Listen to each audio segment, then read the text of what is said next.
જૂનાગઢ જિલ્લામાં ચોમાસાનો પાક સંપૂર્ણ નિષ્ફળ ગયો છે। ખેડૂતોની કમર તૂટી ગઈ છે અને હવે શિયાળુ વાવેતરનો સમય પણ નીકળી રહ્યો છે।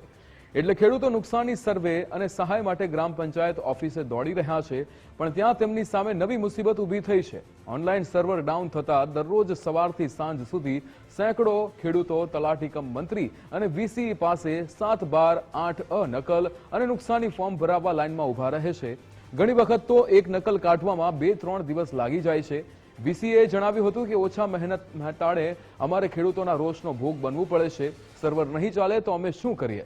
ખેડૂતોનો આક્ષેપ છે કે સર્વરની આ સમસ્યાને કારણે તેમનું શિયાળુ વાવેતર પણ ખોરવાઈ રહ્યું છે અને સરકારી સહાય મળવામાં પણ વિલંબ થશે।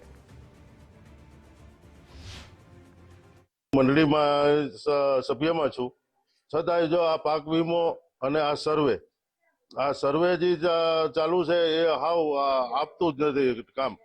આજે પહેલે દિવસે હું અહીંયા હાજર હતો ત્યારે આવીને અમે ચાલુ કરાવ્યું અને અમારે બેનને હાથ બાર કાઢવી, એના માટે અડિયું કાઢવાની, પછી ખેડૂતને પાછું હાથ બાર સહી કરાવવા જવાનું, એવી તકલીફ હતી।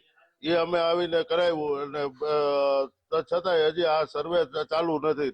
આ લાઈનમાં ઊભું રહેવું ડાઉનમાં જ હાલે છે। ખેડૂતો હેરાન થાય છે, 7/12 નીકળતા નથી અને ખેડૂતોને અટાણે સિઝન છે, વાવેતર ચાલુ હોય, મગફળીની સિઝન હોય, કોઈ ફ્રી હોય નહીં અને અહીંયા ધક્કા ખાવા પડે અને લાઈનમાં બેસવું પડે।